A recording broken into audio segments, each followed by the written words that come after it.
নারে তাকবীর! এই স্লোগান দিলে আমাদের রক্ত গরম হয়ে যায়।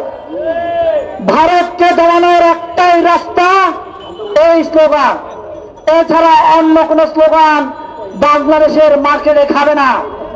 আমি এই 16ই ডিসেম্বরের বিজয়ের মাসে আপনাদেরকে বলতে চাই, আপনারা জয় বাংলা স্লোগান না দিয়ে এই স্লোগানটাই ধারণ করুন। ভারত আমাদের বাংলাদেশের বর্ডারগুলোতে আপনার অ্যান্টি ড্রোন মিসাইল স্থাপন করেছে। এটাই বুঝতে হবে আমাদের বাংলাদেশকে নিয়ে এরা কঠিন ভাবে এরা চক্রান্ত করছে।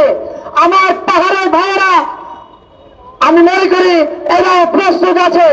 আমি বলতে চাই যে ভারতীয় পণ্য বর্জনের ডাক হিন্দু বৌদ্ধ খ্রিস্টান ছাত্রজোট এরা ডাক দিয়েছে, আমি স্বাগতম জানাই।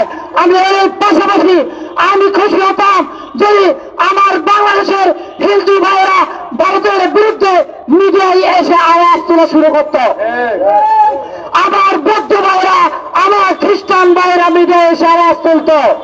কিন্তু আমি খুব আশঙ্কিত, আমি দুঃখিত যে আমার ভাইয়েরা এখন আওয়াজ তুলছে না। ভারতের মিডিয়া যেভাবে করে আমাদেরকে প্রপাগান্ডা ছড়াচ্ছে, এই প্রপাগান্ডা থেকে বাঁচার একমাত্র উপায় আমরা যারা হিন্দু বৌদ্ধ খ্রিস্টান আছি, আমাদেরকে মিডিয়ায় এসে কথা বলতে হবে, আমাদেরকে আওয়াজ তুলতে হবে। আমরা যদি আওয়াজ না তুলি তাহলে এরা আমাদেরকে নিয়ে প্রপাগান্ডা ছড়িয়ে বেড়াবে। আপনারা কি চান আমাদের বাংলাদেশের সার্বভৌমত্ব নিয়ে ভারত আনবে? সত্যিকার অর্থে যারা কিনা বাংলাদেশকে ধারণ করে কে হিন্দু, কে বৌদ্ধ, কে খ্রিস্টান, কে মুসলমান, এটা ভেদাভেদ করার সময় আমাদের নেই।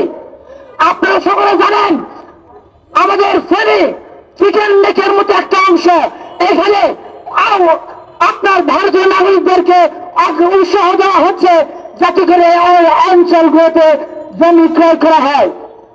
আমি বলবো ওই এলাকায় সেনাবাহিনী স্থাপন করুন, ওই এলাকায় প্রচুর পরিমাণে মাদ্রাসা স্থাপন করুন।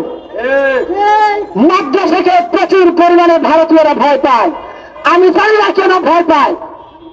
কিন্তু আমি আহ্বান করতে চাই এই বাংলাদেশের গভর্নমেন্টকে, আমার পাহাড়ের ভাইরাও, আপনারা সকলে জানেন আমরা ট্রেনিং প্রাপ্ত, আমাদের অস্ত্রগুলা ভারতের বিরুদ্ধে তুলতে হবে। আমাদের এই পাহাড়ের প্রত্যেকটা নাগরিককে ভারতের 7th সিস্টারের দিকে চোখ দিতে হবে, তবে আমরা শান্তি পাব। ভারত 7th সিস্টারকে দখল করতে পারলেই আমার পাহাড় শান্ত হবে, অন্যথায় আমার পাহাড়ে আপনি হাজার চুক্তি করেন কোনো লাভ হবে না, কোনো ফায়দা হবে না। আমার এই পাহাড় অশান্ত হওয়ার মূলে একমাত্র কারণ ভারতের আরএসএস, ভারতের ভারতের মোদী। আমি আরেকটি কথা বলে যেতে চাই, ভারত পৃথিবীতে সবচেয়ে গরু রপ্তানিকারক দেশ, তাহলে আপনি গরু রপ্তানিকারক দেশ হয়ে কেন আপনার দেশের সংখ্যালঘু মুসলমানদেরকে গরুর গোশত উন্মুক্ত ভাবে খাওয়ার জন্য আইন পাস করেন না? আপনি আইন পাস করেন, তারপরে আমার বাংলাদেশের সংখ্যালঘুদেরকে নিয়ে আপনি কথা বলেন।